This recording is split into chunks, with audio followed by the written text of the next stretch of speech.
The divorce petition was completed, and all that was left was to sign it. I stopped and held my pen over the signature line. I was overwhelmed with feelings of anger, disappointment, betrayal, sadness, and regret. My parents warned me, and I decided to ignore their advice. They told me to never marry an actress, cheerleader, or model. So what did I do? I married a girl who did all these things at the same time. What an idiot I was for not heeding their warnings. If I had followed their advice, I would not be in this painful situation. How did all this happen? My name is Henry Hitman Heller, and this is my story. Well, it all started in childhood. I had the best parents, and they always encouraged us to follow our dreams and be the best.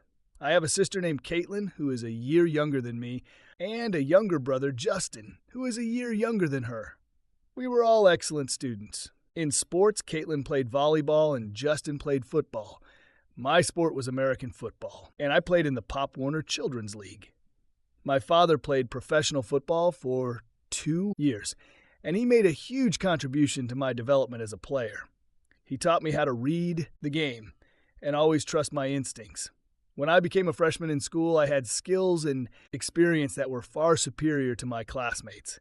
I played as a fullback and receiver. I was so good that the head coach promoted me to the first team in the second week of the season. 3 games later, I was already in the starting lineup.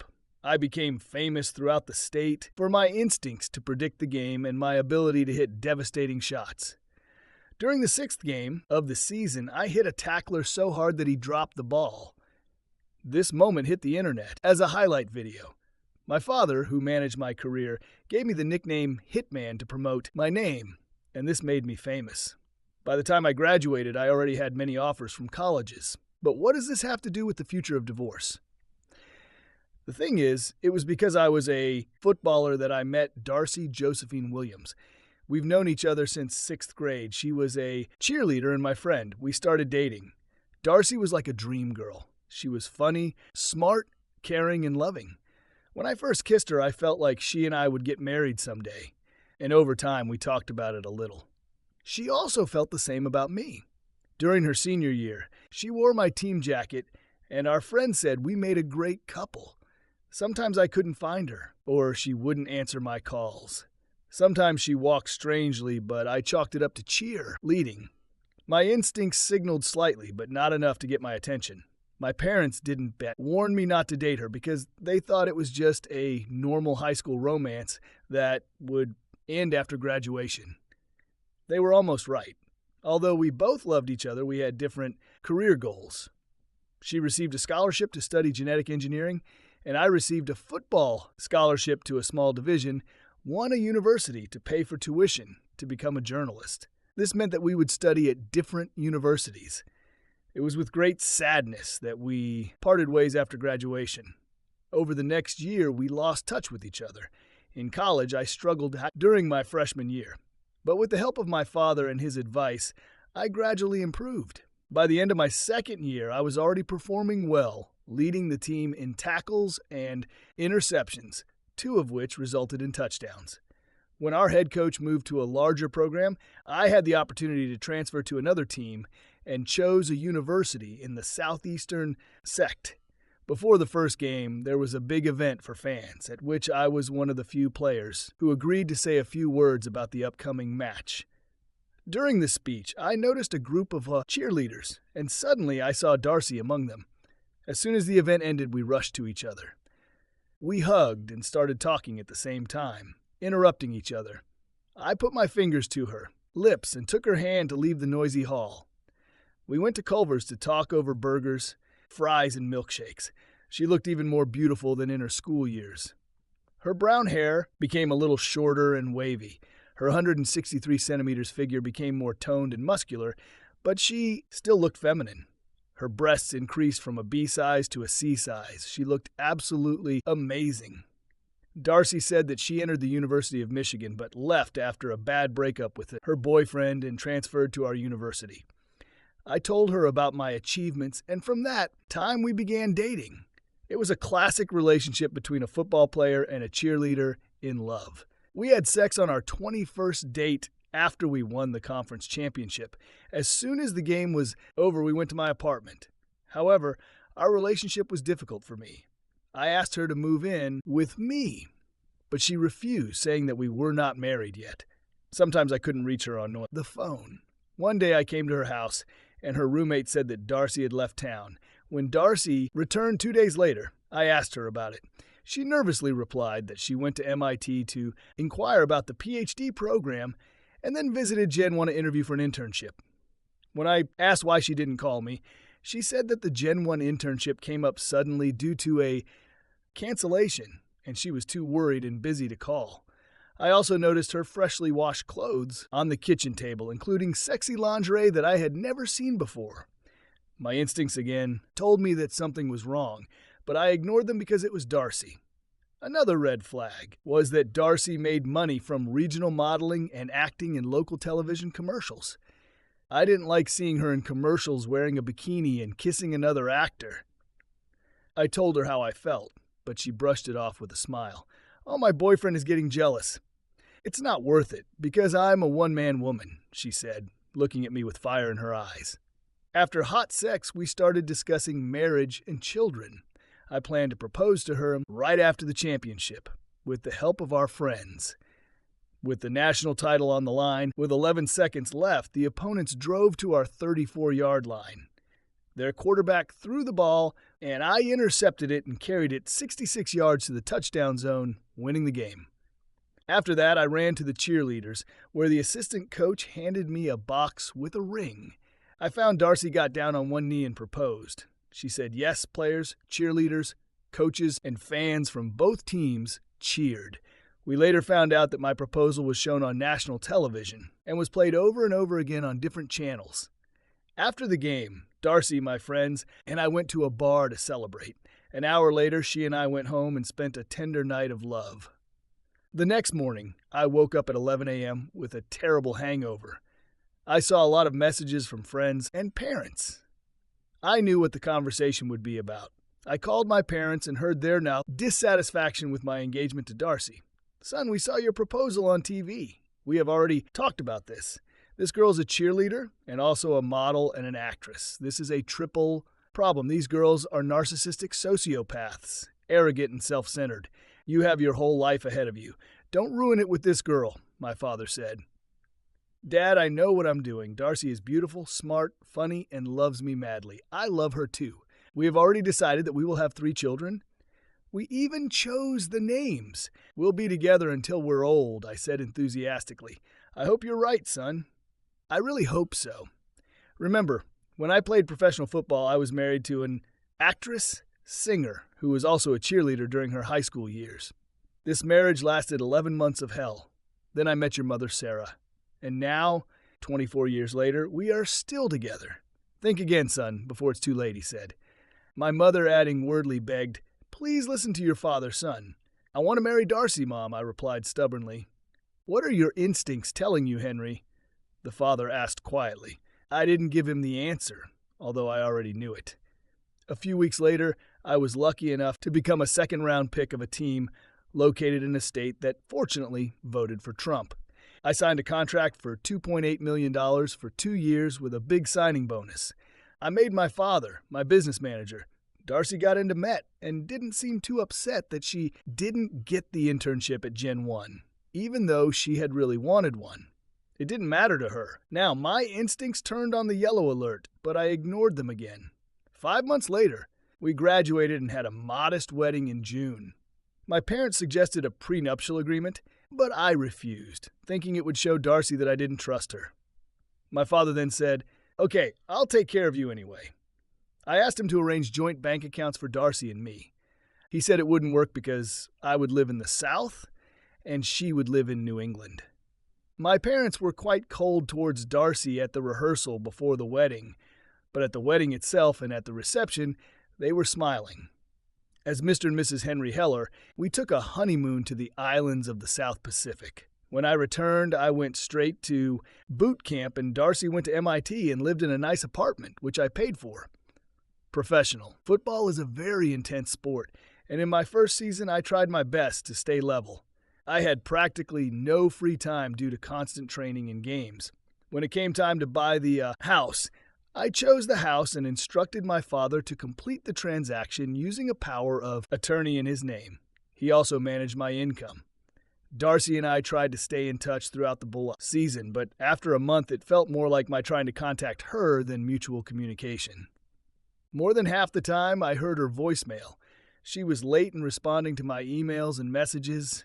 Our rare conversations became shorter and shorter.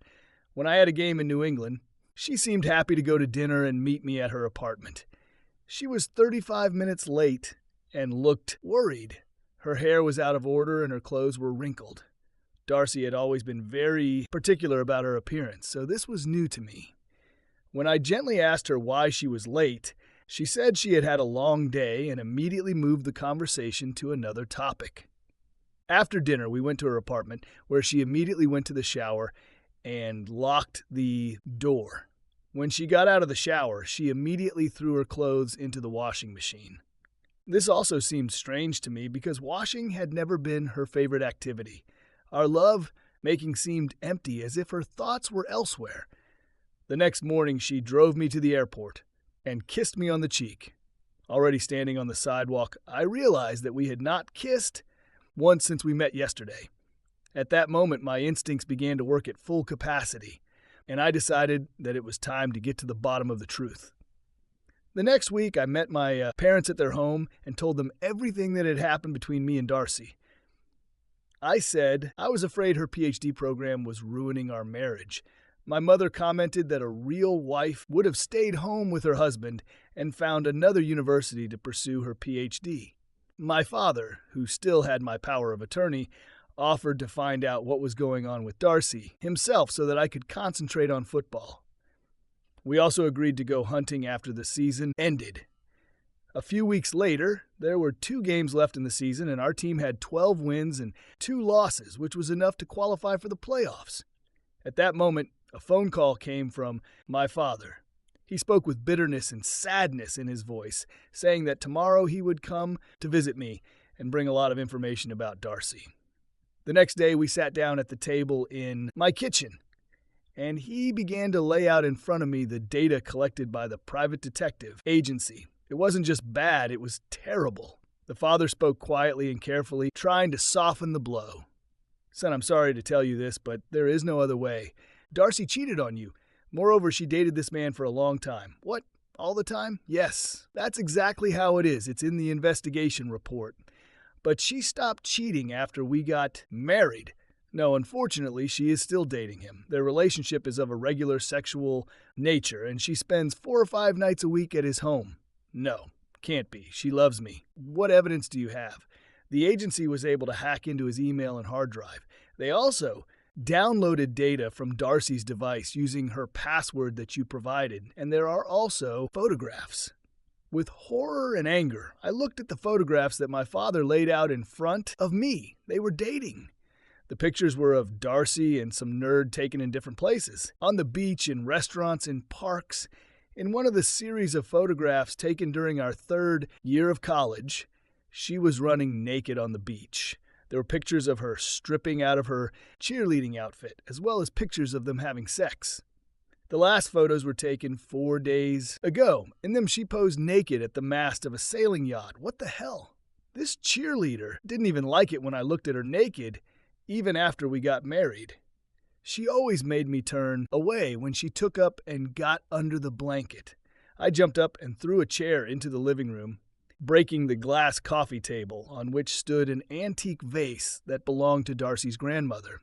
Well, that's $1,000 down the drain. Fuck her lying, cheating ass. Head on your shoulders? Son, my father said quietly. As a kid, he said this when I got too excited during a Little League game. I closed my eyes, took a few long, deep breaths, and started thinking about chocolate, milkshakes, and cookies. These were my rewards for a good game. Finding myself calm, I sat down again. My father looked at me with concern. I think that's the nature of being a parent. You will always love and care about your children no matter their age. Who is this bastard? I asked with cold calm. My father handed me a photo of a short guy in an expensive 3-piece suit. Darcy stood next to him. She usually wore 10 centimeters heels, so he was somewhere around 165 to 167 centimeters. This bastard's name is Dr. Chad Malman. He's some super smart guy from Mensa. He was her partner in the school laboratory. He graduated from school a year early. During her last year of school, he was a graduate student working on his doctorate, and Darcy took several of his classes. He later founded the company and became the CEO of Gen 1. Is this him? Looks fine, I replied. Mike, well, he wears platform shoes and has had several surgeries on his face. He also works out regularly at the gym, but calm down, son, it will get worse. He's Darcy's immediate superior in Gen 1, and he's rich as hell. I just sat there for 5 minutes processing how suddenly my life was destroyed like a torpedo. I love this girl, but her feelings clearly belong to some nerd in a lab coat. How? Who found out all this? I said with difficulty. An old golf buddy named Victor Haas. Desvine owns a private security agency. Don't you recognize his name? His wife is that sweet girl named Laura Beth, the reporter who interviewed you right after you were drafted. As a favor to me, his staff conducted a full investigation into the activities of Darcy and her scoundrel boyfriend.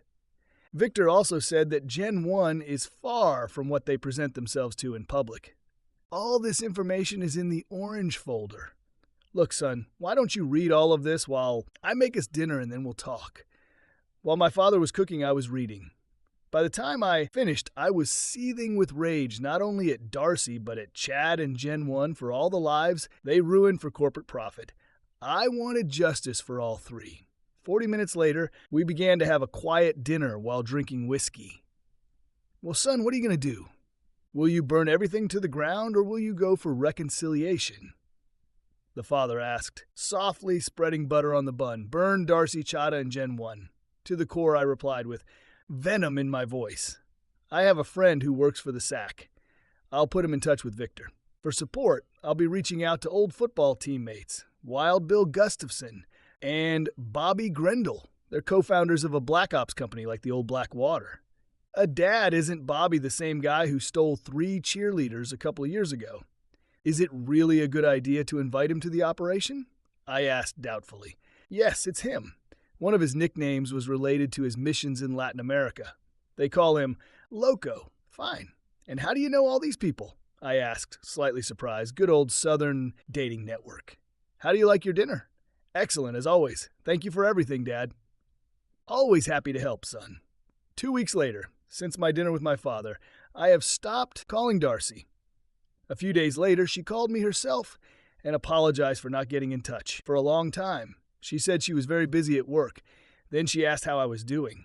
I told her that she shouldn't worry about that because her true focus should be on Chad, her boss. I hung up.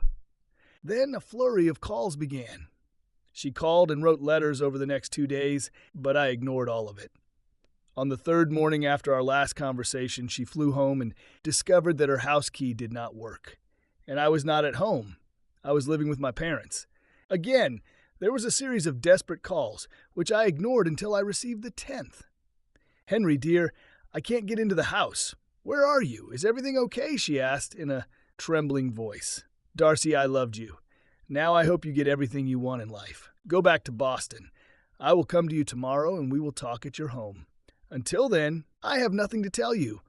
Goodbye, I said in an emotionless voice and hung up the phone again. My neighbor reported that Darcy cried as she drove away in the rental car. That evening, I was already on a plane to Boston. The plan was put into action. After receiving the rental car, I drove to her apartment. When I knocked on the door, it was dark inside. As I was leaving, an elderly neighbor asked me what I was doing at Darcy's door. I told her that I was her husband and had come to give my wife a surprise.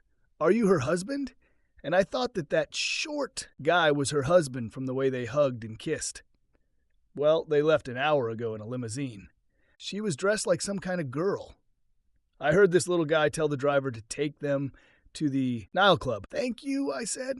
You're welcome, young man. I never liked Darcy and her clingy friend. You wanted to surprise her, but I'm afraid a surprise was waiting for you. This slug visited your wife several times a week and stayed overnight. Sorry for telling you this, the old lady said sadly. I thanked her again without telling her that I already knew about Darcy's infidelities. 35 minutes later, I was standing in the club looking at a dancing couple who seemed to be having a great time. Chad kept putting his hand on Darcy's buttocks or breasts, but she pushed him away. Her resistance did not surprise me, considering that I had been cold to her and avoided her. It was too late to save her honor. She was a lying, cheating wife.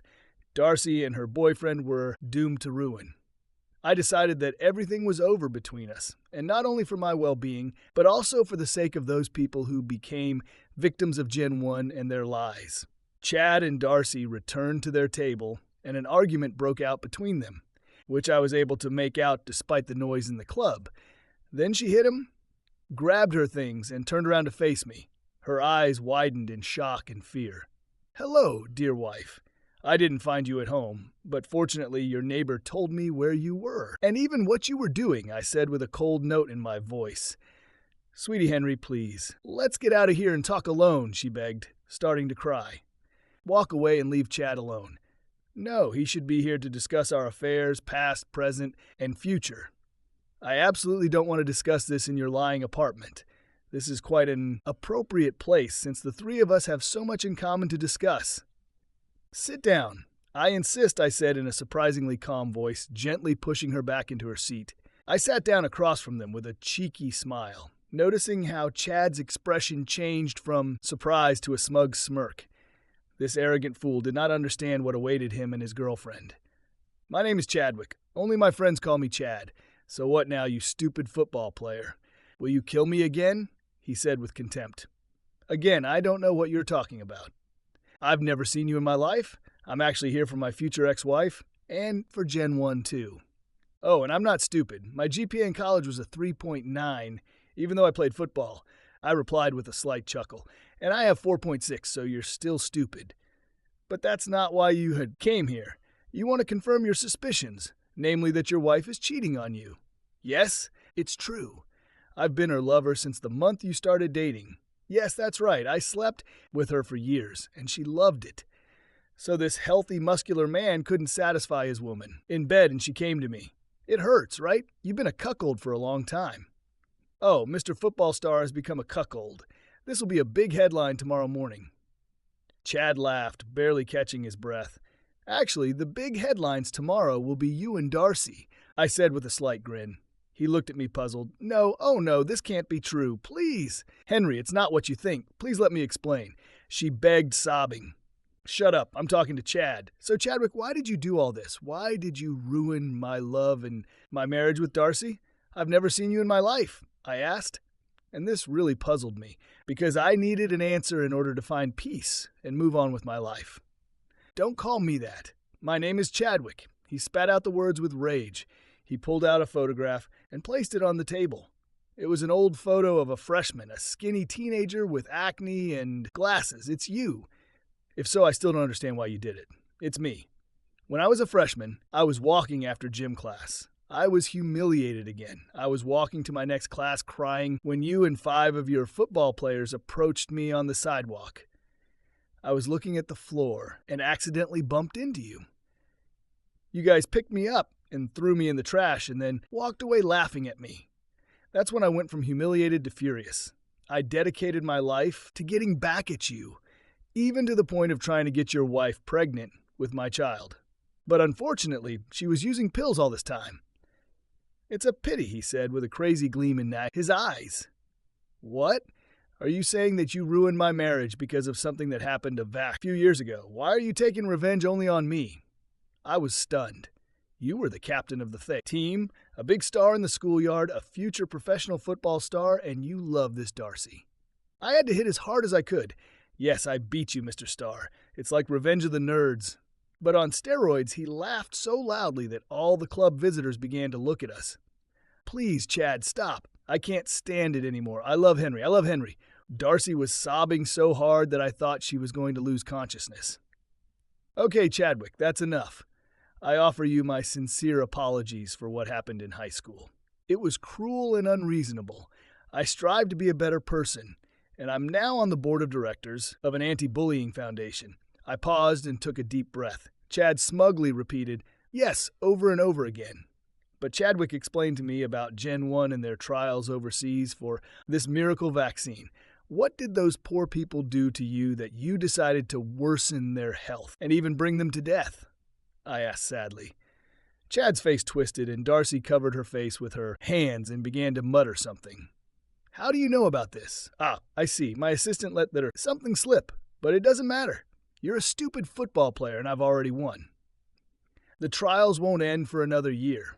The vaccine is a complete failure. Did you seriously think that people would believe in a vaccine that protects against and even cures all types of cancer? Gen 1 has raised tens of millions of dollars from investors around the world. Or rather, I received this money. Darcy helped too, so I gave her 5%. We just had to keep experimenting. Yes, the test subjects suffered. But to make an omelet, you need to break a couple of eggs, right? Well, Chadwick, I give up. You defeated me and Darcy is yours. I smiled and took out a white handkerchief and began waving it. No, I love you, Henry, and I want to be with you. Darcy screamed. However, Chadwick, you have other people to meet, I said with a grin. A group of people approached our table and showed their IDs. Chadwick Mallman, you got a lawsuit. The young blonde man said, hanging Chad a packet of documents. This package is an alienation of affection claim. Then he handed him another package, and this lawsuit was filed on behalf of the test subjects. Have a nice evening. Darcy Heller, you have been served with divorce papers, said a fat, unkempt-dressed man handing Darcy a package. Chadwick Mallman and Darcy Heller, my name is Special Agent Thomas Jones of the FBI. I have warrants for your arrest. I am also obliged to inform you that in a week, the representative of the Securities and Exchange Commission will come to you with criminal charges. Please stand up and put your hands behind your back, the agent said calmly. My name is Archibald Roseman from the State Department. I am here to inform you that we have received requests for your extradition from Nigeria and India. I will have a conversation with you soon. Another representative added without emotion. And also I was with a microphone. Everything we said is written down, I said with pleasure. As Chad and Darcy were cuffed, I felt a mixture of relief, sadness, and joy all at the same time. As Chad walked past me, he made a threat. It's not over yet, Heller. Do you think you've won? Nonsense. I'll get you. I have money. I have connections. You will die. Can you hear me? You're dead. Goodbye, Chadwick. Send me a postcard from whatever hole you find yourself in, I laughed. Darcy looked terrible when she walked by. Henry, I'm so sorry. I love you. Forgive me, she whispered before she lost consciousness. I rushed to her and took her in my arms. Someone call an ambulance, please, I shouted. Darcy lay unconscious for 22 hours. The doctor said she was having a panic attack and hyperventilating, possibly having a nervous and emotional breakdown. I stayed next to her hospital bed. Henry, my beloved, I heard her weak voice. She woke up. The moment I feared most had arrived, the severance of our marital and emotional bonds. Hi, Darcy, how do you feel? Should I call a doctor? I asked with concern. No, I'm so sorry for everything. I hurt you and destroyed us. You probably want to hear the whole story, don't you? She said quietly, and I nodded. Darcy told me what happened, and the more she talked, the more disappointed I felt. He was blackmailing and controlling her, and she knew it. Darcy continued her story. It wasn't that bad being blackmailed into sex. There was something like adrenaline in it, like a forbidden pleasure. I even found a dark side of pleasure in it. Maybe what attracted me was that we were both smart and loved science. But still, the feeling of guilt and shame was so strong that I tried to forget about it. I couldn't turn to anyone for help. And on our dates with you, I found refuge from reality and sincerely loved you. I fell in love with you. Then we went to different colleges. I was lonely. The guys at my university were only interested in sleeping with the cheerleader. They didn't care about me as a person. After breaking up with my fourth guy, I transferred to another university. She took a sip of water. Then we met again and started dating again. And then Chad called me at the beginning of my senior year. He said he could get me into a PhD program at MIT with a fellowship. He also offered a paid internship at Gen 1 for $65,000 a year. When the vaccine is completed, we will make billions and go down in the history books. You won't have to play football anymore. And we'll just relax and have kids. Darcy darkened. All I had to do was be his cheerleader girlfriend at various events, help him in the laboratory, and have sex with him. But it turned out to be more than just sex. This is the definition of the word girl of easy virtue, right? Sell yourself for money. I submitted to his lust, money, and future fame and ended up becoming his prostitute. In my last year, I flew to Chad twice a month to serve him. At first, I felt some kind of drive in this to do dirty work and not get caught, although I hated it. But soon this drive disappeared. All that's left is sex, without love, no ring, no pleasure. Darcy began to cry. Then we got married. This bastard forced me to sleep with him 2 days before the wedding. Later, I was accepted into MIT. I started working at Gen 1 after my studies. Chad and I continued to work on the vaccine, but after several months of testing, we realized that it would never work. However, Chad continued to receive money from investors and falsify reports and data. I wanted to help people, not harm them. I didn't know what the actual test results were since Chad supervised them himself. I wanted to go to the police, but he threatened to reveal my secrets and ruin our marriage. And then yesterday you showed up. As soon as I saw you, I knew that the lies and deception were over. I was afraid, but at the same time, I felt relieved. He was right, Darcy. Our marriage is over. I loved and trusted you. Why didn't you tell me about all this? Didn't you trust my love for you? Okay, I could forgive the infidelity before marriage, but I can't forgive what happened almost 6 years after that. Please, Henry, I love you so much. Can't you forgive me? She begged with tears in her eyes. I forgive you, Darcy, for what you did. But our love and trust turned to ashes, so our fairy tale marriage is ruined. The football star and cheerleader captain is ashes, she said bitterly, tears streaming down her face. Fairy tales are for children, but we are surrounded by the harsh reality of adult life. I'll pay for your criminal and divorce lawyers. I am going to file for a fault-based divorce based on the facts of adultery and criminal acts. I also plan to get our marriage annulled in the church on the basis of lies and deceit. I'm leaving you the house, your car, and a lump sum of $80,000 in child support. You can keep the rings or pawn them. I strongly recommend that you accept this offer. A plan has already been agreed upon. If you plead guilty and testify against Chad, you will only get 1 year in prison instead of more than 15 years. And again, I advise you to accept this offer. I got up and put on my coat. What does it feel like? I still loved you, Darcy. Perhaps I still love you. But you disgust me. My parents tried to warn me about cheerleading, actresses, and models. You were all three. I hope that Mom and Dad won't tell me we told you so.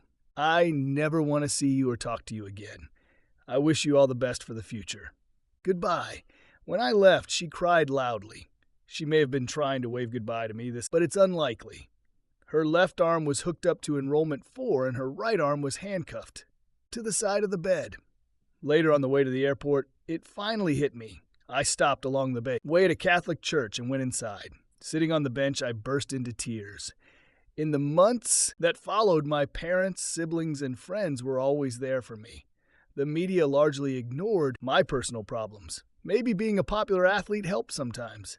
My emotional and mental state was in darkness.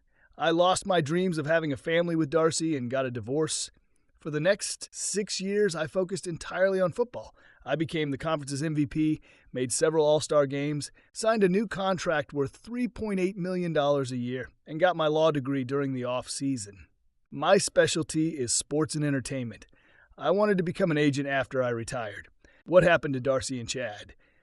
Darcy became a witness for the prosecution and then served 1 year in federal prison.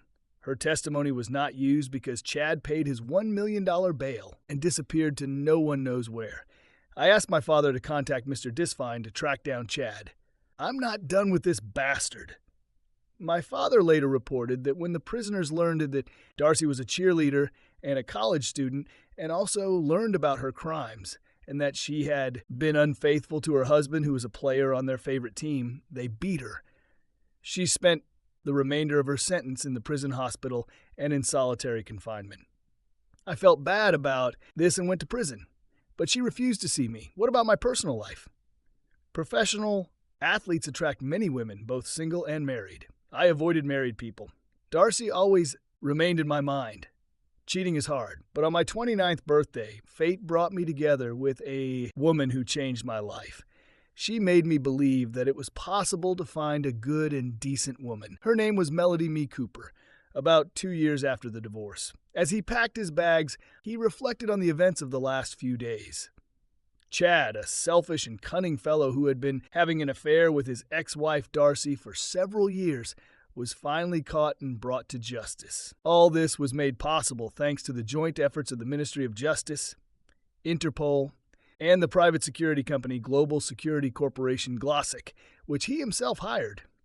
Chad was hiding in Argentina, and after many leads, one of them finally led to success. Chad's former classmates spotted him at a private club, which led to the creation of a task force to apprehend him. However, Argentina did not hand over its citizens and guests, so Glossic had to carry out a covert operation to get Chad out of the country. Chad's downfall was made possible by a mercenary squad that included Bobby, Wild Bill, an excommunicated girl named Faith, and a red-haired former cheerleader named Bree. During the operation, he became friends with this strange but friendly group. Surprisingly, he was even a little jealous despite the age difference. Bobby and Wild Bill with their young wives had a sincere relationship, full of warmth and mutual support which he never had with Darcy. They have something that I never had with her, he thought, and at that moment tears welled up in his eyes. His thoughts were interrupted by Bree's quiet voice. "Are you ready to go to the airport?" she asked with slight uncertainty. Bree had always seemed like a mystery to him. She was simultaneously a sex slave, a mother, a wife, a martial artist, and a mercenary. Now she was driving the two of them to the airport, having completed her first mission. He quickly wiped his tears and replied, "Yes, sure, I'm already going down." Before they left, the four gave him a warm hug and invited him to visit him in Texas and invited him to stay at their ranch in Wyoming. He promised that he would definitely visit them again. As he and Bree got into the Escalade, Wild Bill shouted one last thing. "You should have let me throw that idiot Chad out of the helicopter for what he tried to do to our girls. But then I wouldn't be able to send him Christmas cards and soap every year in prison," he replied with a smile. In the car, heading to the Dallas-Fort Worth airport, they talked.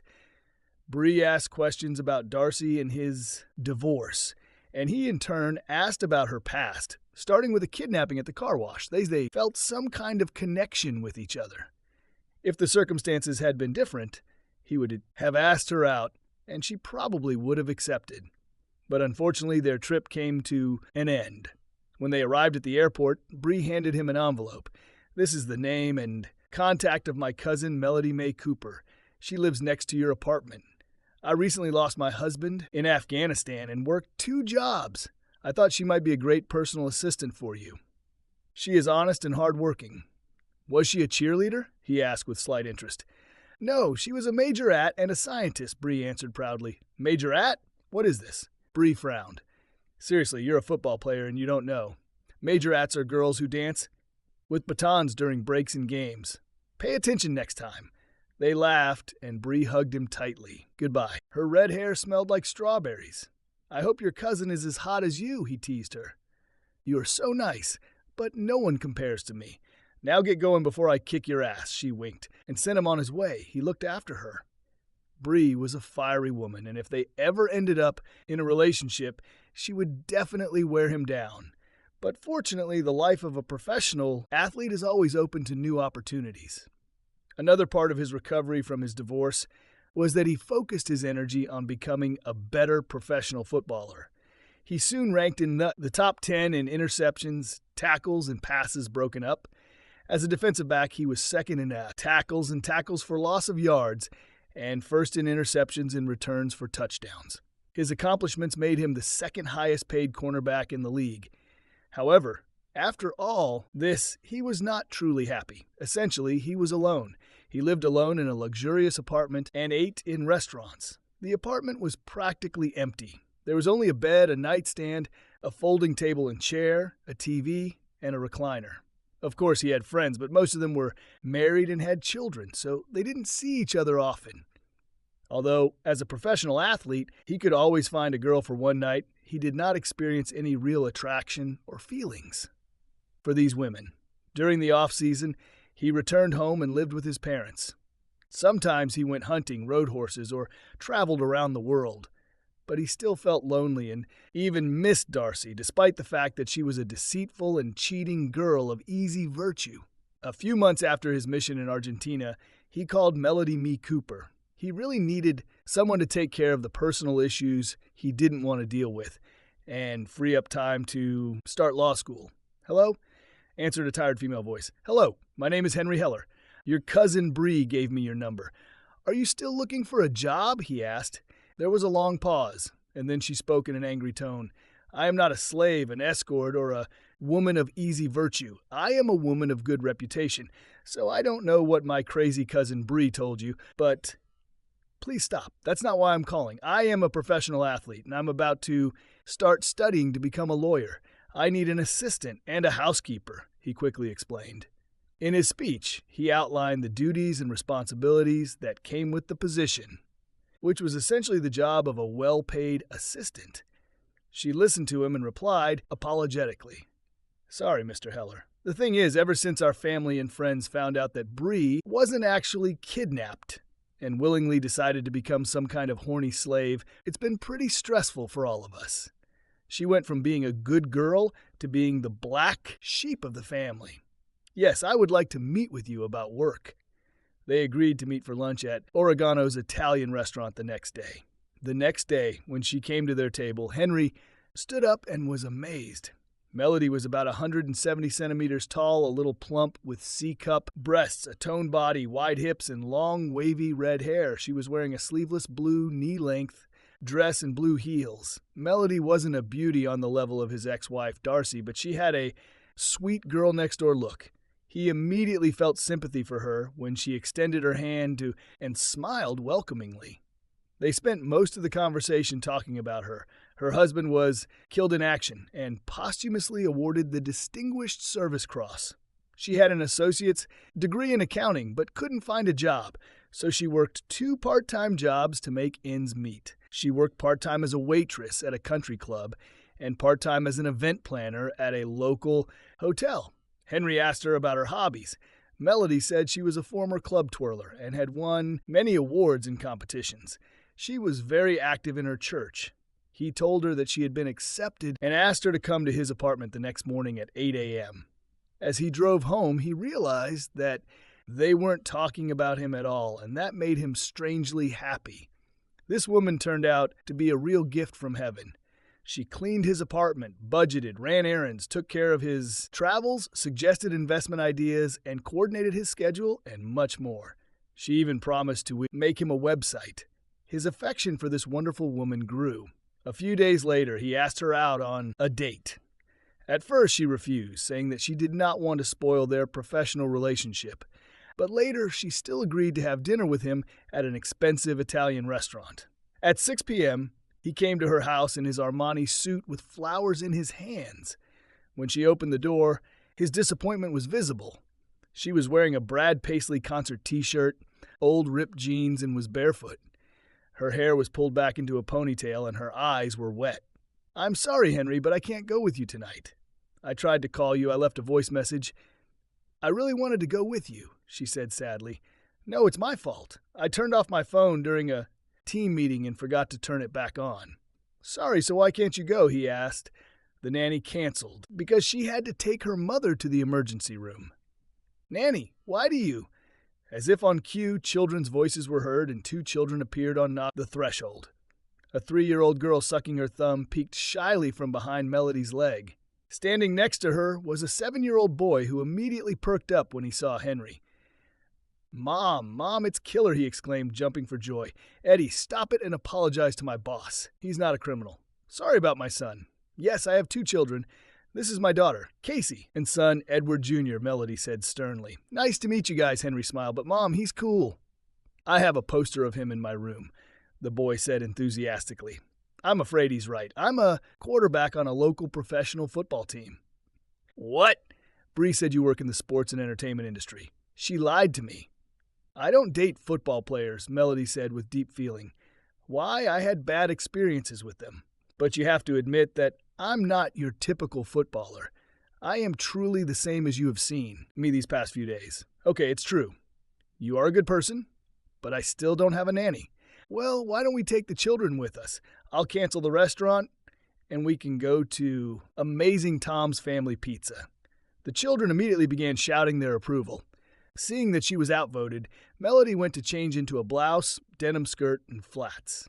The rest of the evening was fun, and Melody laughed and noted that I was a big kid playing games and rides with the kids. When the kids went to the jungle gym, Melody and I had our first kiss. That was the night I realized I loved Melody and her children. Our relationship developed quickly. I felt that a new life had begun for me. Memories of Darcy faded and were replaced by new ones with Melody. As for Darcy, it was all for her sake. It was like dating a narcissistic celebrity. Melody made me feel like I was with a sweet, kind, loving, tough, confident woman who made me feel loved and relaxed every moment we were together. After our 7th date, she told me that I would get lucky that evening after I watched the play. I did. Our first sex together was unlike anything I had ever experienced. Melody May became my lover, my best friend, and not just my personal assistant. 4 months after our first date, we moved her and the kids out of that crappy apartment complex and into my luxury apartment. Now I was in a family environment and I really enjoyed this moment. Melody and the kids were a hit with my parents. They loved them and constantly told me that I had hit the jackpot when it came to women. My mom and dad always wanted to babysit children. My brother and sister were also delighted with my new family. My sister Caitlin once slapped me on the arm and told me to marry Melody before some other guy took her away. I winced because it reminded me of Darcy again, but my sister was right. I needed to act. And so on Christmas Eve, at a holiday party at my parents' house, I proposed in front of my family and friends. Melody said yes, and the following June, we got married in the same Catholic church where my parents were married and where our children were baptized. 8-year-old Eddie became my best man, and his 4-year-old sister Becky became my flower girl. The groomsmen included several of my close teammates, my brother, and one of my cousins. Bree was the maid of honor as she brought us together, and Melody's father, Tom, a retired Marine colonel, walked her down the aisle. As we left the church to cheer and rice, I noticed a brunette wearing a large straw hat and large sunglasses standing under the tree opposite. She was holding a handkerchief in her hands. I thought it was Darcy, but at that moment my brother hugged me tightly. Then me, my wife, and children got into the limousine and drove to the reception. One kiss from my fiancé and the mysterious stranger immediately flew out of my mind. Melody had never been outside the U.S., so she chose our route for her honeymoon. We spent 2 weeks traveling around England, France, and Italy. We also planned to visit Greece and Egypt, but we missed the kids and they missed us too. So we returned home. The next few months were happy ones. Melody, the kids, our new big house, and my soccer career were in perfect harmony. At first, it was domestic bliss, something I doubt I would have had even if Darcy hadn't cheated on me. The love, trust, and closeness in my new family made me realize that I had fully gotten over Darcy and Chad's betrayal and moved on. Melody and I alternated our sex life between tenderness and roughness, as she herself suggested. The difference between Darcy and Melody was colossal. Being with Darcy is like being in a relationship with a diva. Everything was more about appearance, fans, and images. My relationship with Melody allowed me to relax, be playful, and be myself. With her, I found true happiness and love. As they say, the honeymoon eventually ends. When the preseason began, Melody came to the first game with her children. After the game, she became different. As the days turned into weeks, she began to ask me more and more often if I was going to retire at the end of the season. Retire? Pension? You're kidding. I'm in the midst of my career. Why do you want me to? Oh, I get it. You're kidding. Funny, darling, I said, laughing. But she did not smile, but seemed even more upset. She did not stop her requests. Finally, after a month, I couldn't stand it anymore. Why do you keep telling me this? Enough already, I shouted. The children and I need you. You could be seriously injured or even killed on the field, she shouted back. Damn it, Mel, I'm safer on the football field than driving on city streets. Football pays all the bills, including the big house we live in, I said in irritation. You are so selfish. I don't care about money. We want you, she said softly as tears streamed down her cheeks. You're driving me crazy. I'll spend the night with my parents, I said in despair. It was our first big fight, and I didn't sleep all night. Why did she do this to me? Big football money gave her and her children all kinds of expensive things, including engagement and wedding rings. Melody got out of a squalid apartment into luxury housing, and the children now attended private school. Crazy, right? But then something happened that began to destroy my world. The next day, the team had just finished their morning practice, and I was changing after my shower. Was going to watch the tapes of the next opponent, perhaps to avoid returning home a little. My phone rang with a message from Frank, an old friend from my highlight school days. Dude, call me. Melody is cheating on you. Deja vu feelings of anger, hatred, and sadness filled my heart and mind, and I dialed Frank's number, who answered immediately. Dude, you need to come to McNally's pub now. I was driving down the street and saw your wife hugging some guy and kissing him on the cheek. Then they went inside. I turned around and they had just sat down at the table. They looked too friendly. You need to come urgently. My red Corvette spun out of parking. I was furious at being cuckolded again. My psychologist told me that even though I suspected Darcy of cheating, I did nothing because of my ego and blind faith in her. This time I was going to take action. I didn't care what the consequences would be. My father wisely placed 2/3 of my assets and our mansion in a family trust and offshore accounts so that even lawsuits could not harm me much. As for criminal cases, my family and friends had influence. I parked and quickly entered the restaurant, passing the hostess. In the far corner, I saw Melody and a man sitting in a booth. I only saw his right side, and Melody was holding his arms with both hands. I walked towards them decisively, grabbing a knife from a nearby table along the way. Melody noticed me when I was halfway there. She smiled and waved it to me. Was she going to flaunt her infidelity in front of me? Then she noticed my furious expression, and her joyful greeting turned to fear. She quickly stood up and took a few steps towards me. Henry, calm down. It's not what you think. He's mine. She quickly began with fear, placing her hands on my chest. This is a common phrase of cheaters, I barked, trying to get around. Her lover began to rise from the booth. Fright, but suddenly I froze in shock. The man was wearing a Marine Corps t-shirt, and his appearance was terrifying. The left side of his face was severely disfigured. He had lost most of his ear, and in its place was a prosthetic arm attached to his elbow. His left eye seemed to be unfocused. Henry, dear, this is my cousin, Lieutenant Paul, Henson Usack. He returned from Afghanistan 10 months ago. Paul, this is my loving husband, Henry, Melody said with barely contained fury. I felt shame for my actions. I questioned my wife's fidelity and almost attacked a true American hero. Hi, Paul. Nice to meet you, I said as sincerely as possible. Paul answered slowly as if pondering his words. Nice to meet you, killer. I'm a big fan of yours, he said slowly. Thank you. I'm a big fan of our military personnel. Real heroes. I answered sincerely. Thank you. Looks like you were so hungry you brought your own fork, he said with a glint in his right eye. Yeah, looks like it, I muttered, realizing that I had accidentally grabbed a knife instead of a fork. Was this an accident or some kind of divine intervention? We sat down and ordered food. We had a great time, although my wife barely spoke to me. Paul and I discovered that we had a lot in common. He played football and baseball during his school and college years.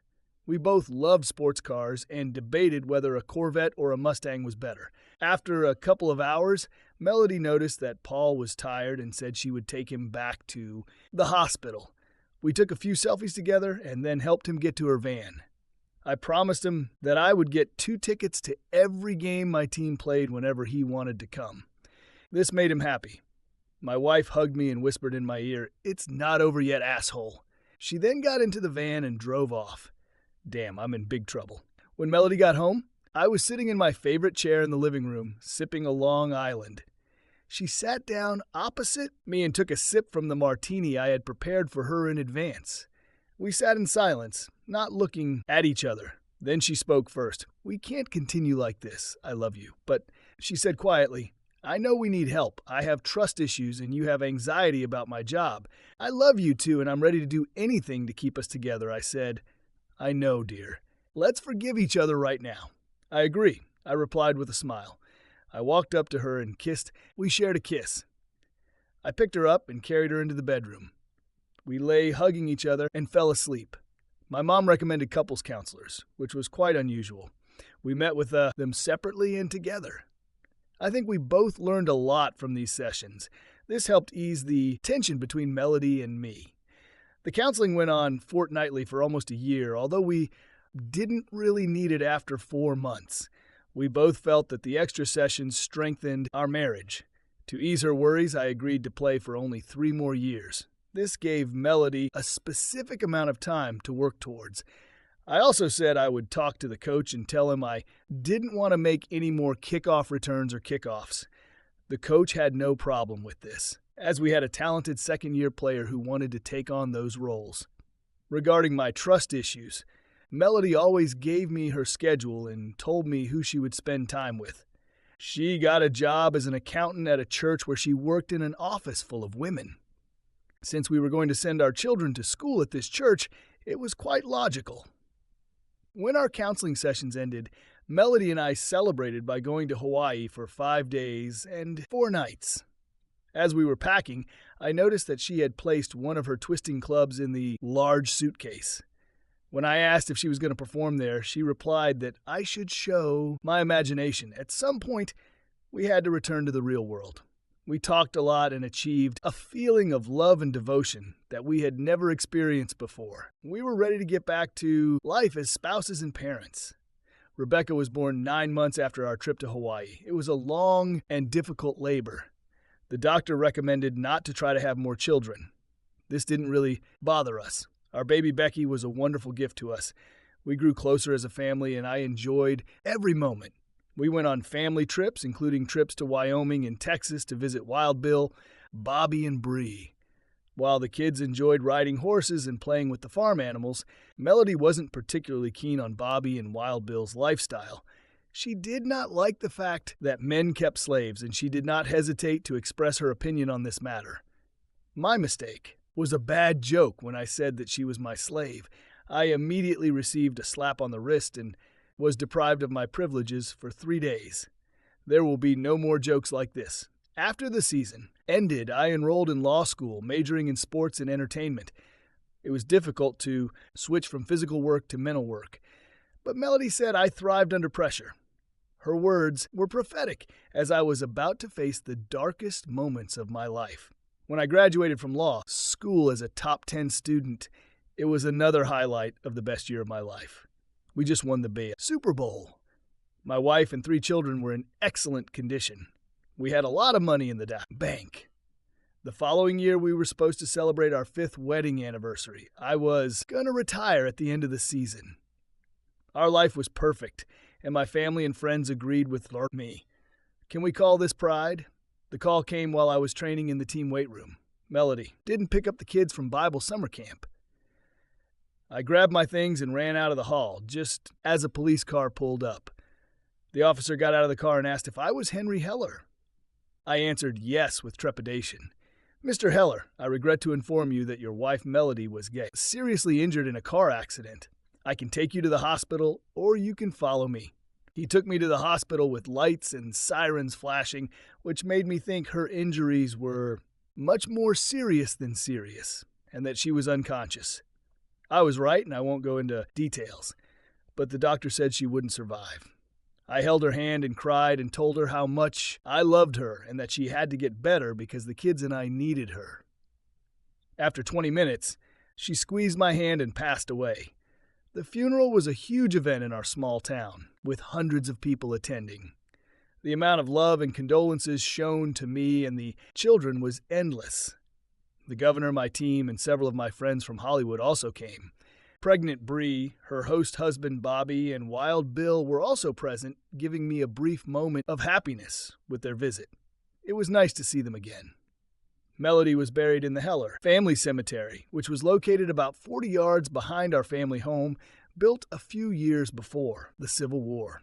Near her grave lay my ancestor, a Confederate general, and his daughter, who helped found the first women's college in the state. 2 years ago, I showed this place to Melody. She said that she found it very beautiful and peaceful. I then jokingly replied that we should plan to move here one day, but not too soon. Who would have thought that this day would come so soon? After the service, we returned to the house. Pregnant Bree walked next to me with her arm around my shoulders, and Wild Bill carried Rebecca in his arms, and my mother-in-law held Casey. Eddie held my hand. Later, after the funeral dinner, I looked out of my bedroom window at the cemetery. I saw a brunette dressed in black with a white hat and sunglasses standing next to Melody's grave. She seemed familiar to me, but I just turned away and went to bed for a nap. Both my grandmothers, my mother, Melody's mother, and even Bree offered to help with the children who were taking their mother's death very hard. They all took turns caring for the children for a week at a time, and their help was invaluable. 2 weeks later, I went out onto the field again. It was a mistake. I began to play uncontrollably with excessive violence. A minute and a half before the end of the 5th game, when we were leading by 17 points, I intercepted the ball. Instead of stopping and kneeling to finish the play, I ran back almost 20 yards. Then I was hit high and low at the same time. My right leg gave way and I fell to the ground. I was carried away on a stretcher and taken to the hospital. This massive injury ended my professional football career. So summing up my life at that moment, I went from Olympus to the dark depths. I was 31 years old and a widower with 3 children aged 11, 7, and 3. My career, which began at age 8, was over. But most importantly, I missed my wife every second since her death. I no longer had a purpose in life, and even if I did, Melody wasn't there to share it with me. So I continued my fall into the dark depths. My leg was in a cast and I walked on crutches. I started drinking a lot. I locked myself in my bedroom or office and ignored the children. My parents took them to counseling because they were suffering too. They needed me. But I couldn't even help myself. My parents, grandparents, brothers and sisters, pastor, and friends came to support me, but it was all in vain. Another dark moment was a conversation with my mother. She threatened to take my children away from me because, according to her, they should not have seen their father in a constant state of drunkenness. I said I don't care anymore. The next morning I woke up and saw that the children and some of their toys and clothes had disappeared. Mom left a note that they took the children to live with them. Great, I didn't care about them anyway. After placing a new bottle of whiskey in my robe pocket, I walked over to the gun safe and pulled out my great-grandfather's M19 911 pistol, which served in World War II. I sat in my chair and started drinking, looking at a photo of myself when I was 10 years old and playing football. The boy in the photo had no idea what bad things would happen to him years later. I loaded the gun and continued drinking. Now my eyes were fixed on the wedding photograph. Melody and I looked so happy. She saved me from doubt and depression, but I could not save her. I was worthless. I love you, Melody, now and forever. See you in a few seconds, honey, I said quietly. At some point on the road to death, I fell into darkness. Death didn't take me that night. Instead, I woke up to a woman's voice screaming at me. Her voice intensified the pain in my hungover state. I opened my eyes and Bree stood in front of me. Hey, dumbass, I heard you went from being a killer to being a doormat. Now I know that what they say is true. You helped save me in Argentina, and now you can't even save your own sorry ass, the 25-year-old redhead shouted. Bree, is it really you, Bree? You came back for me, I muttered. Of course it's me, stupid. What are you doing with your life and your children? She screamed. Now wait a minute, I don't like your tone. I began angrily. She slapped me like that. Bree, what the, I muttered. Another slap. Pathetic. A pregnant cheerleader just kicked your pathetic drunk ass, she screamed. Slowly, I stood up and sat down. I only left for a few months, and you turned into this. Get ready and go to the kitchen. You and I will talk. Now I said it, otherwise I will kick you in the head, she shouted. Screaming. Why does she have to yell like that? I barely made it to the kitchen, where Bree had already prepared black coffee. A conversation began that I would like to avoid. Did you know that the bastard who killed your wife was driving with a suspended license because he already had 4 Dewey violations? The 3rd time he severely maimed an elderly couple. And do you know how much time he served for this? 21 days under house arrest. Why? Because his father is a senator and his mother's family owns the district. So, what are you going to do about it? She said defiantly. It took a minute to comprehend these words. Suddenly I felt hot anger spreading throughout my body. This bastard has destroyed my world. He must pay. I must destroy him. I was angry and upset that a pregnant slave was telling me to pull myself together. I will sue him. I'll take everything from him, I answered furiously. Bree laughed. It won't work with this piece of crap. He's 22 years old, doesn't have a job, and lives with his rich mommy and daddy. He has a trust fund that he won't inherit until he's 30. How about Glossick taking it on, she suggested. Yes, but you mean that Glossick. He'll just keep doing the same thing. He will hurt or kill someone again. We guarantee complete customer satisfaction or your money back, Bree said with a smile. Okay, do it. I'll call my dad and tell him, I said slowly. Was it right? Death for death? I looked at our wedding photo. The guilt immediately disappeared. Now I'll take care of your other problems. You need to shower and shave. And then a good workout, Bree said with a sly look, taking my right hand and dragging me into the bathroom. She shaved me, and after that I got in the shower. I heard the shower door open, and she walked inside. Standing in front of me was a red-haired young woman, 5 months pregnant. I've always thought pregnant women were sexy, just like non-pregnant women. Fear of her husband stopped me. Don't worry, Bobby said I can give you full service for the next 2 weeks, with a possible week extension, since you are one of our best clients. He said to tell you that he does not allow anyone to use his personal collection. He likes you, and he's sorry for what happened to you. She said seriously, What do you want, Bree? I asked with sincerity. Henry, I wanted to jump on you from the moment I first saw you, but I'm Bobby's slave. You are everything I want in a man, but Bobby does it better than you. I love Bobby, and I love you as a friend with benefits. If he says it's okay to have sex with you, then I'll do it. Now let me wash you, she said. There was no pain, sadness, or darkness in that moment. Finally, I found a drop of joy, which became the seed of my return to life among people. Bree stayed with me for 3 weeks. She put me on a healthy diet and developed an exercise plan. Thanks to her help, the energy of my 3 children, and the support of the whole family, I began to return to life. My mother and sister were unhappy about having a slutty, flirting, pregnant slave living with me, but they also saw the benefits of her presence. I was healing, and that was important to them. My father found my situation funny and even flirted with Bree a little, but that was where it ended. As for my kids, they immediately became friends with Aunt Bree again. Despite her tomboyish nature, Bree was a great mom. She knew how to cook, play with children, and make them do their homework. My daughters loved it when they did girly things with her, and my son Eddie adored her for teaching him martial arts. He added this passion to his love of football and baseball. As for Bree and me, we slept in the same bed.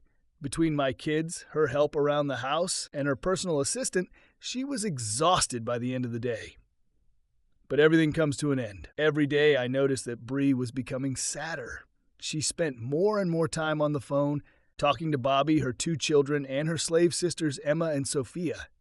Add to that the mood swings. Bree was almost 6 months pregnant, and I knew I would have to send her back to her real home. The last night we spent together, we didn't have sex. We just kissed and hugged. The next morning, a taxi came to pick her up to take her to the airport.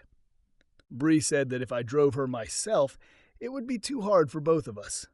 The children hugged and kissed her. We hugged, and Bree asked me a cryptic question. Do you ever think about Darcy? This shocked me. There was an awkward pause before I answered. Rarely, Bree, that lying, cheating ship sailed years ago. She betrayed and humiliated me. Well, as a person of faith, you should be for forgiveness and compassion. If it were the other way around, I think Darcy would forgive you and stay with you. Why are you telling me this? Random in the grocery store?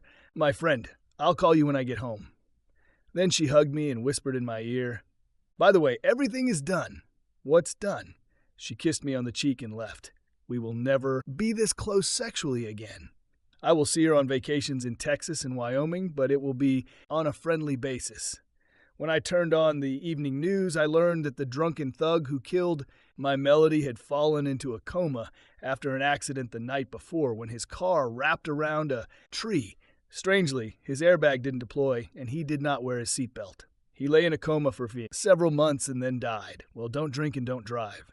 As I began to pick up the pace in my life's journey, I became a sports and entertainment agent attorney. I built a new office in my mansion so I could take care of my 3 children and conduct business. So I became Mr. Mom to my children. I hired a student named Ursula to be my nanny, which worked out well when I had to travel.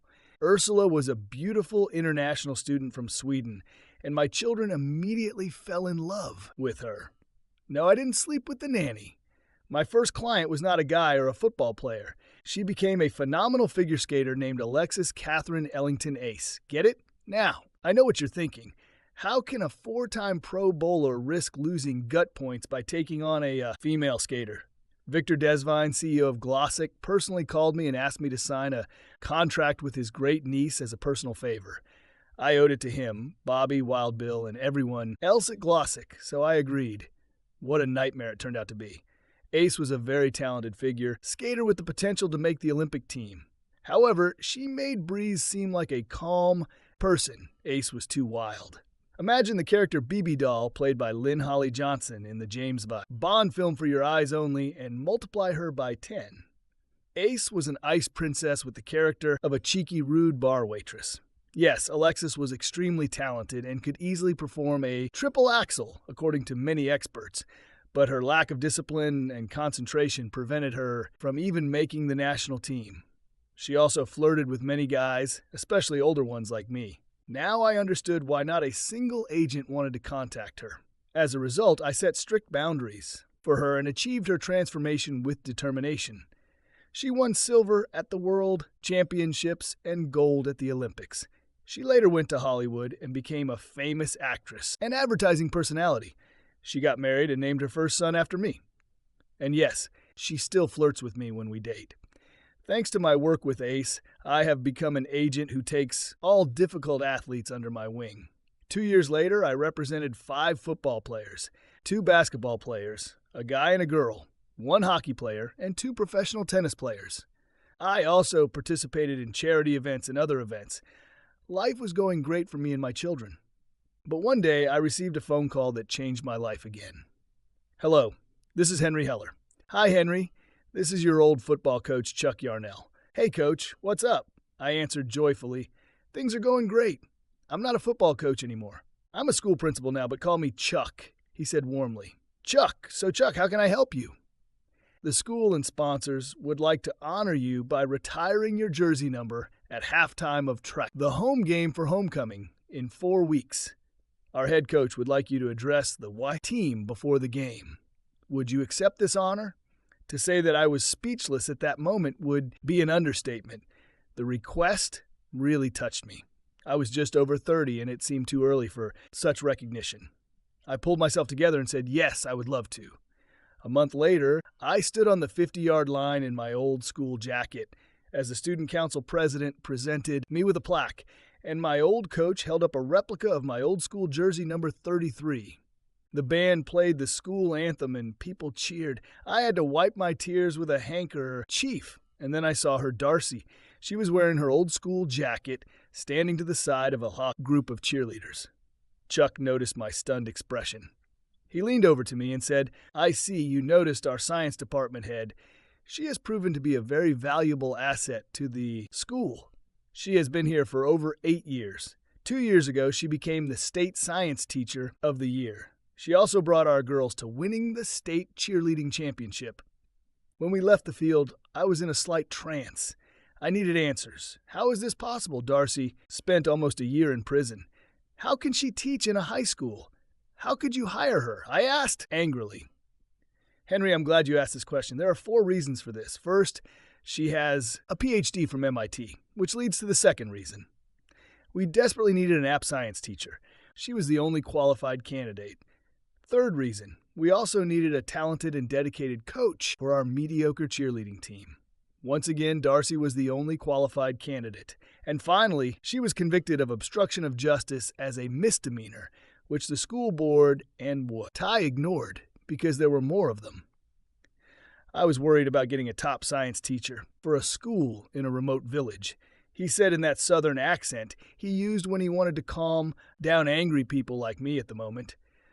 I realized he was trying to calm me down and realized that I really needed to calm down. 10 seconds later, I calmly asked the following question. Okay, I get it. Why didn't you tell me Darcy worked here? Well, you didn't ask me that, and this evening was supposed to be about you, not her, he pointed out. Darcy, that traitorous bitch almost ruined my life. What were the chances that she would be here today? I said with irritation. Actually, the chances were very high, considering that she was the one who first came up with the idea of honoring you in this way, he smirked. I was again stunned by another revelation. It was like one of those reality shows. My mouth opened and closed like a fish's. Coach Chuck put his hand on my shoulder and said softly in a friendly coaching voice, "My wife Kelly and I have talked a lot with Darcy. My wife was her cheerleading coach when Darcy was in high school, so she knows her better than anyone. Or in this city since Darcy's parents moved to Florida several years ago. This disaster with Chad, the trial, and the divorce led to her complete nervous breakdown. When Darcy served her time, she deliberately staged a fight with the toughest prisoner so that she would be killed in prison. For her sins, since being released, Darcy has been doing everything she can to rebuild her life and become a better version of herself. I'll leave her to tell you the details." The coach saw that emotions were boiling inside me. "Look, Henry, if you're a religious person, shouldn't there be something in this about forgiving those who have wronged us? You both need forgiveness and compassion so you can both finally heal. That healing will allow you to fully move on. In life, that's all I wanted to tell you. Now I need to talk to the superintendent and sponsors. Enjoy the evening." Damn it. As much as I enjoyed my burning hatred for Darcy, I knew he was right. Chuck touched my heart and soul. The dead love for Darcy turned out to be only dormant, and I began to remember all the good times with her, until the day I found out that she was a lying, cheating woman of easy virtue. Standing on the touchline, I lost myself in memories of my life with Darcy. I still remember our first kiss when we were about 12. It was actually more of a light peck, since we were both very nervous. The sound of the siren at the end of the game brought me out of my thoughts. Our team won with a score of 49-17. I looked for the cheerleaders and saw them gathered around Darcy as she talked to them. Then she and the girls began to walk away towards the gym. I took a deep breath and let it out slowly, then quickly followed her. "Darcy, wait," I shouted. She shuddered and stopped, but did not turn to face me. "Hello, Henry. What do you want?" Darcy said coldly without looking at me. "Mrs. Heller, do you want us to stay with you?" The blonde cheerleader asked, giving me an angry look. I noticed that the other girls had also stopped and were now looking at us. I also noticed that she kept her married name. "No, girls, go forward. I'll be there soon." The blonde gave me another hostile look, but 4 other girls looked at me flirtatiously, including one who even licked her lips. I breathed a sigh of relief when they left. "Listen, I was thinking maybe we could get coffee sometime, or—" I started to say, but got angry when she started walking away from me. "Goodbye, Hitman. You have always been and remain an arrogant bitch. My condolences on the death of your true love, Chad Malman. I'm sure you can find yourself a new one." I mocked until she turned to me and came close to me. "Shut up, you know nothing. This freak has been toking me for years. I should have crawled in front of him and pleased him. And what do you smile?" she shouted. She fell silent and we had stared at each other. "I made you talk to me," I laughed. You idiot," she spat. "Listen, Darcy, a wise old man, told me that if painful issues are not resolved, it will not allow a person to fully move forward. That night in the hospital, when you were under arrest, you tried to talk to me, but I was so angry and full of revenge that I didn't want to hear anything. Forgive me for this, and I would like to correct this mistake. Please," I said with sadness and sincerity. We just looked at each other in silence for a minute, and then she sighed and said, "Okay, Henry, you win. See you tomorrow at 8 a.m. at Kelsey's." The next morning I arrived at Kelsey's 15 minutes early and grabbed a table in the corner. I wanted to keep the meeting casual, so I wore a simple blue hoodie and jeans. I was excited when she arrived. Darcy wore a blue knee-length skirt, a pink sweater, and pink leather flats. Overall, she still looked young and beautiful, despite the fact that she was already 35. We said hello but did not hug. There was an icy tension between us. "I like your meeting place. We went on our first real date at Kelsey's when we were in 10th grade," I said to lighten the mood. Yes, I remember. I was so nervous that evening. I had never been on a date before. I was also afraid that I would say or do the wrong thing and ruin the evening. But deep down I knew that I was with someone I really liked and trusted, and that the evening would go well, she said slowly and with deep feeling. "Believe me, I was nervous then too, but everything worked out. 2 weeks later, you were already wearing my jacket with the letter. I was so happy to have you as my girlfriend, I said with a small smile. Yes, I was in seventh heaven when we were together. Darcy, please, you don't have to. I began softly. You have to tell me this, Darcy almost shouted. Several people started looking at us. She took a deep breath, looked at the table, and continued. I want to apologize to you for what I did. You were and remain the only man I have ever loved. There will be no other such thing in my life. I loved you, but I treated you like trash. I lied and cheated on you, and then also received big money for working with my lover. I want you to know that none of this was your fault. You made me happy mentally, emotionally, and sexually. I failed as a girlfriend and wife. If we had children, my failure would be even more crushing, she said quickly. Her words froze me. I walked up to her, sat next to her, and hugged her when she seemed about to break. It's also my fault. When you tried to explain what happened, I closed my heart to you. Now I understand that I broke my wedding vows through thick and thin, and perhaps the part about comforting and protecting you, I said tenderly. Well, I know for sure that I couldn't forsake everyone else, and therefore honor you, she sobbed. We just clung to each other. And then it dawned on me. Well, looks like we both failed our first attempt at marriage, I chuckled. She started laughing and agreed with me. I suggest starting over. It's like we had a chance to get it right from the start. What do you think of the idea? I said enthusiastically. Darcy looked at me like I was crazy. Hello, my name is Henry. I am a former professional football player. Now I'm a sports agent and a lawyer. That is, I was once someone, but now I'm nobody. I smiled, extending my hand to her. Hello, my name is Darcy. I used to be a cheer captain and a prom queen. Now I'm a science teacher and a cheerleading coach. So I'm also a nobody, she said quietly with a small smile, shaking my hand. The food arrived and we started eating. We didn't discuss why she cheated on me and betrayed me. We agreed to leave that for another time. We talked about everything else. My kids, Melody, Bree, and why being a public school teacher was a real challenge for her. When we parted that morning, we became friends again. This seemed to please both of us. But this was only temporary relief. Later I realized that my anger and humiliation had only subsided slightly. So what, a few days later we went on a date again? No. I felt that some kind of uneasy truce had been established between us. We didn't even talk to each other until Darcy called me 2 weeks later. She asked me to attend a charity dinner and dance hosted by the Sponsors Club and TA. I agreed and promised to donate a few signed items, such as one of my Pro Bowl jerseys, a pair of old cleats, and a poster of the famous photo of me running with an interception for the touchdown that won the college game. 2 days before the event, I realized that there would be couples at the dinner, and I didn't have a date.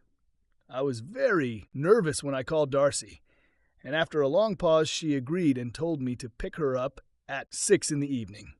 As soon as I hung up, I immediately regretted calling her. What was I even thinking when I asked my cheating ex-wife out on a date? At 5:55, I knocked on her door and she opened it, letting me inside.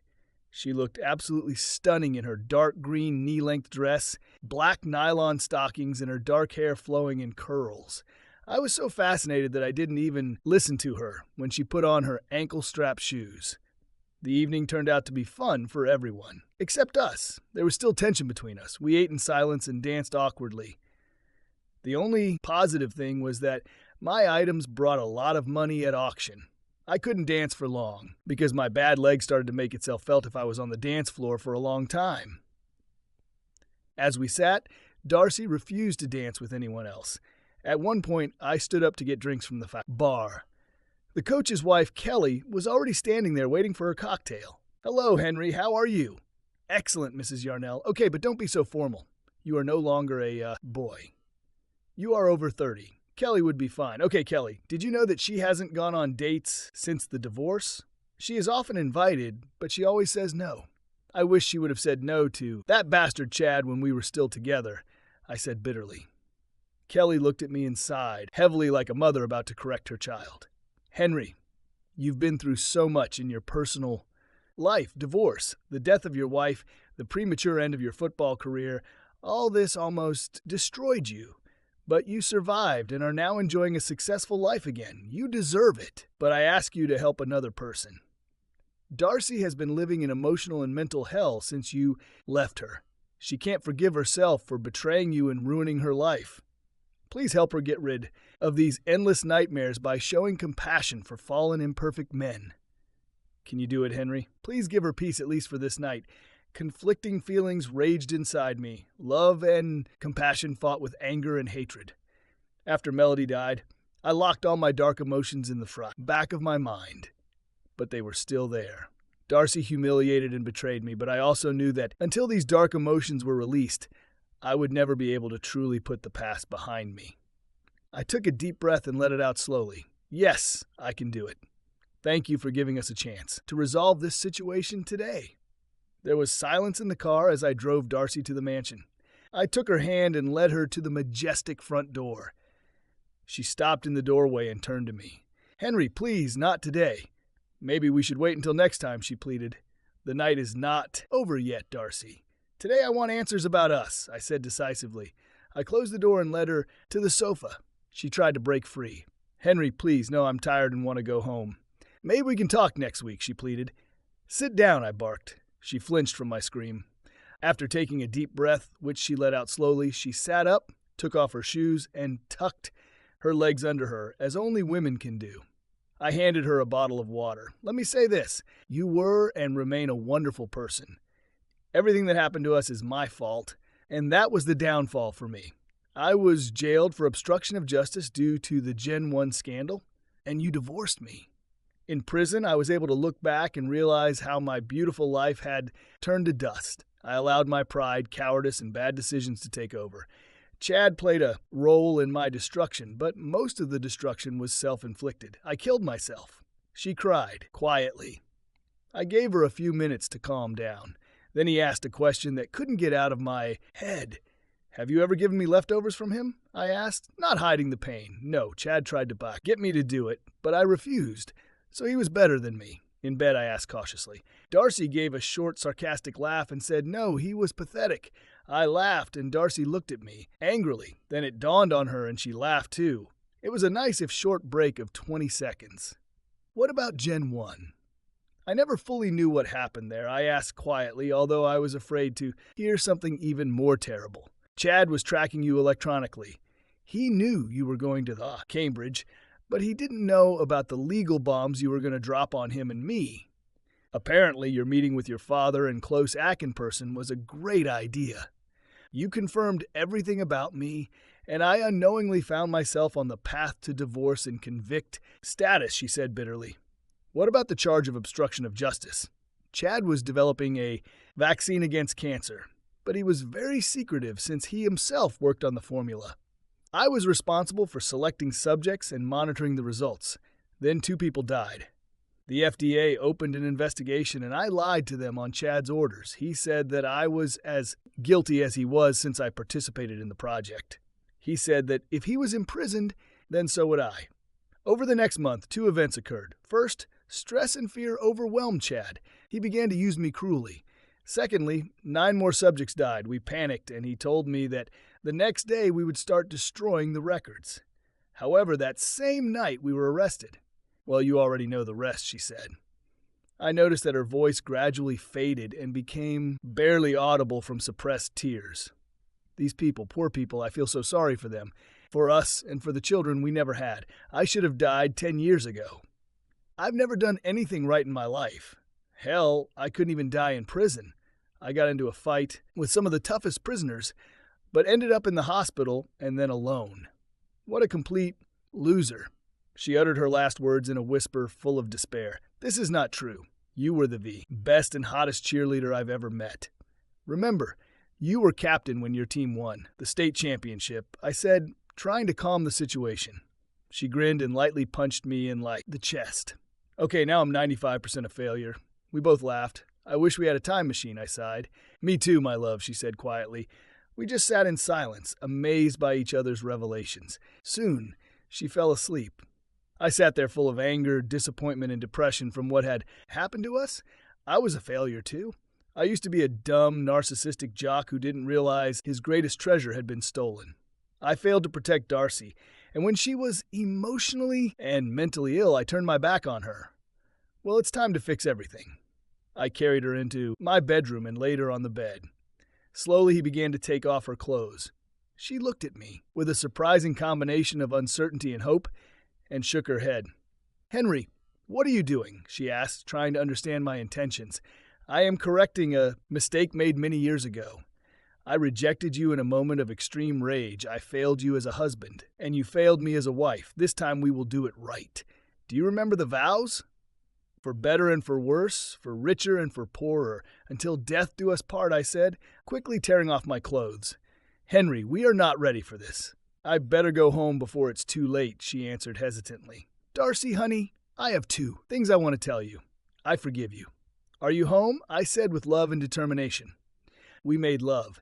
However, the sex ended and now reality set in. What should we do next? I felt her tears on my shoulder and heard her quiet whisper, "I can't believe it. I prayed and hoped that one day I would find myself in your arms again. Over the years, I almost lost hope." When Melody died, oddly enough, I was not happy. On the contrary, I was very sad. I knew you were heartbroken again. I swore on her grave that I would find a way to get you out of this darkness. And then I met Bree at the grocery store. I tensed up and asked, "Is it true? And what were you talking about?" Bree seemed to know who I was and was completely friendly towards me. She was kind and considerate, not like most people.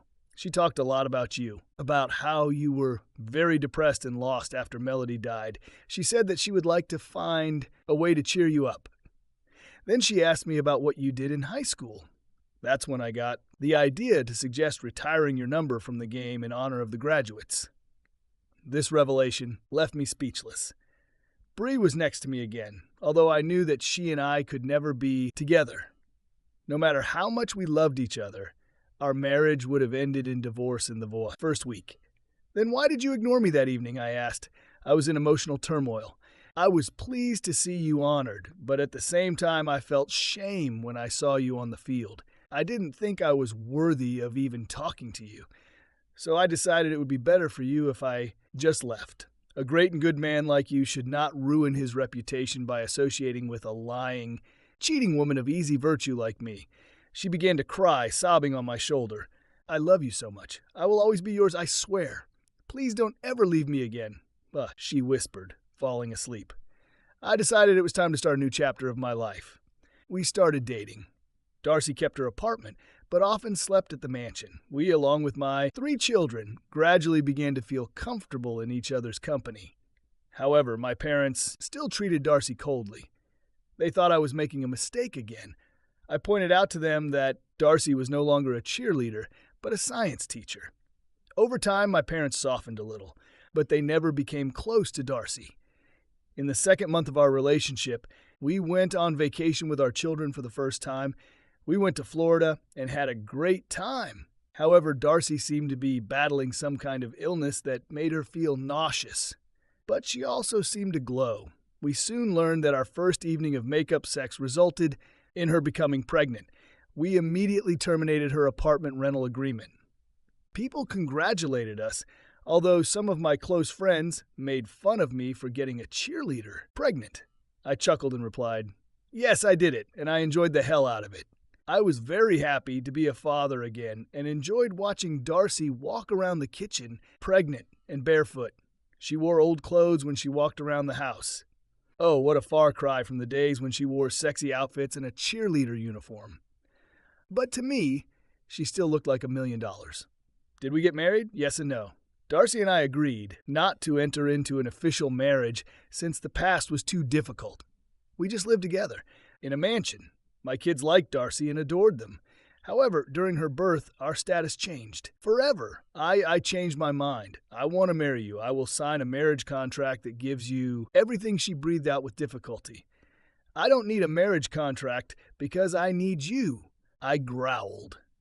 As it turned out, the chaplain happened to be in the hallway, and we got married in the presence of my children, parents, and her mother, who were standing in the doorway. We used my university ring as a temporary engagement ring. 65 minutes later, Melody Bree Heller was born. A year later, after a difficult birth, our son, Henry Heller Roman III, was born. After this, the doctor told Darcy that further pregnancies would be too dangerous for her. I hugged her while she cried. At that moment, I felt and realized that I could now completely trust Darcy and that she would never betray me again. Now my life was more like a Hallmark Channel movie. Our new family consisted of me, Darcy, Eddie 16, Casey 12, Rebecca 7, Melody 1, and newborn Henry. When Melody was born, Darcy decided to become a full-time mom and quit teaching, which prompted complaints from my old coach, who lamented how difficult it would be to find a talented science teacher and cheer coach like her.